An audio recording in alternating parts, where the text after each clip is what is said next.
reviewin po natin tong RFI 175 ng Rusi. Kasi ang sabi ho ng iba ay sirain daw po. Aba, totoo nga. Ay, joke lang ho. Hindi ho. Napakaganda ho ng performance niya. Pwede kanyang dalhin sa langit. Depende ho sa pagdadrive. Kung gusto mo mawala ng birthday, tulinan mo to. Ay napakatulin. Ano? Tulin niya oh. Order. Nilinisan po namin tong RFI. Mga boss, ito po yung RFI ng Rusi. Yung iba ho ay medyo ini-small din yung brand. Pero sa totoo lang, depende na ho sa gumagamit. At may iba ho kasi na gusto yung standard. Kumbaga sa damit, gusto lakos. Pero mas marami ho ang bumibili ng damit sa palengke na tig 200 lang, tig 300, pinakamahal na 500. Ibig sabihin nun, yung choices ay nasa inyo pa rin.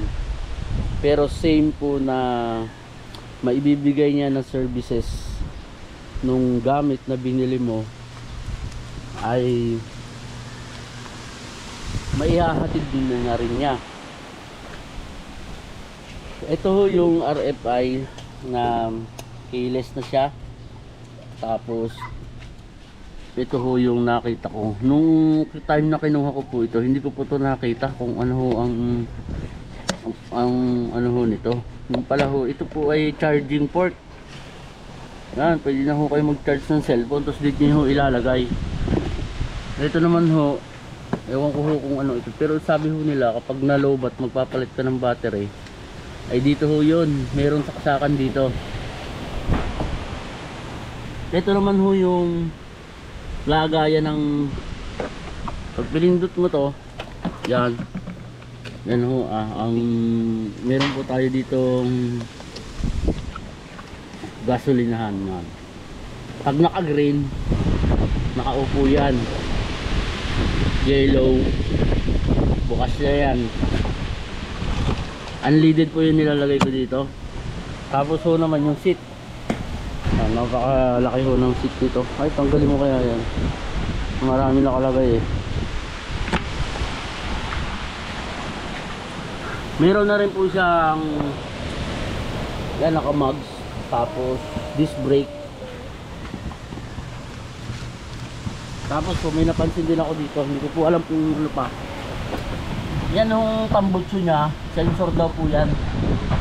Wala pa ho akong binabago dito. Ito original yung pero stock niya. Disc brake. Ito ho yung mga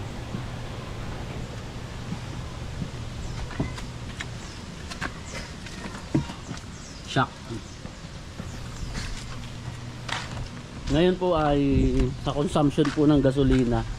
Nung unang kinuha ko po to, pinultang ko siya. Umabot po ng 7 o ilang liters na ba yun. Pero yung consumption ng gasoline ay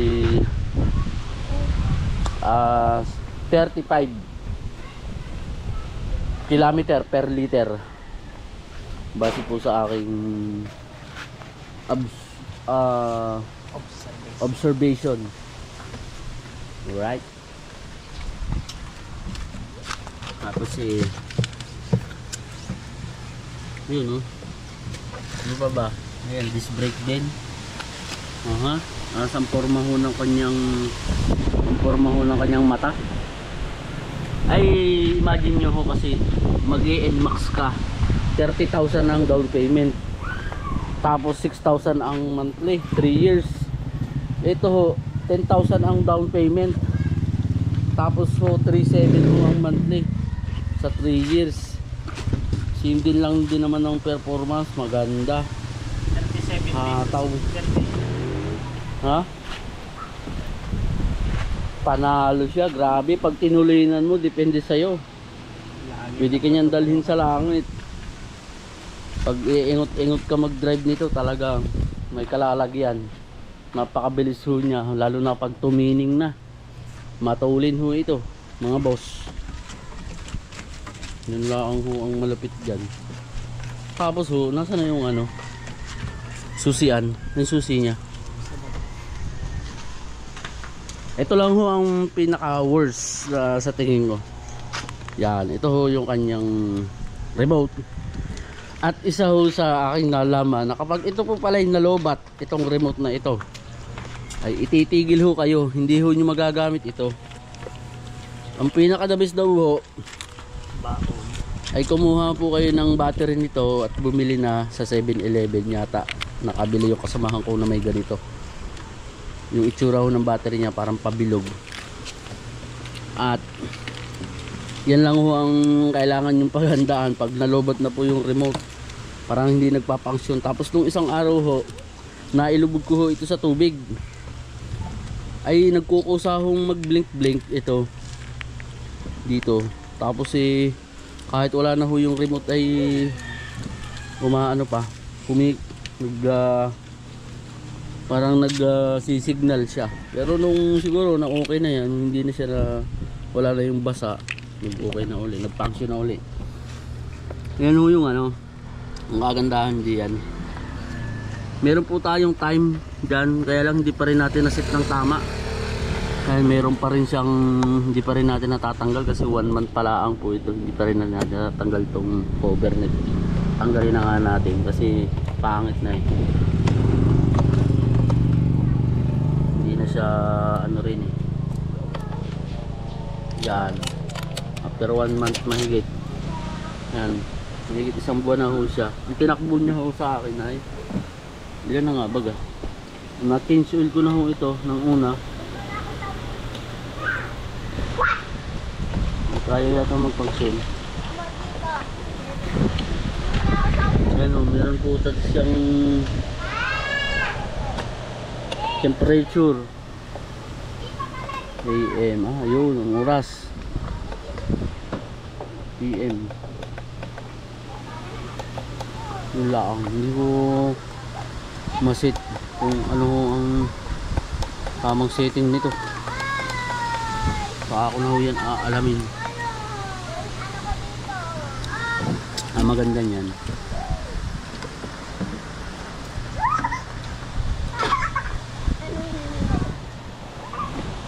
Ba't ayaw? Wala. Bah, kumama ka. Automatic ho ang ilaw. Nakailaw na ho agad. Okay. Minsan natin. Yun lang muna. Wala namang kakwenta-kwentang pagbablog to. At least may idea kayo kung paano siya umandar. Yun yung ano niya. Ang ganda rin. Maporma. Diba? Okay ba? Alright.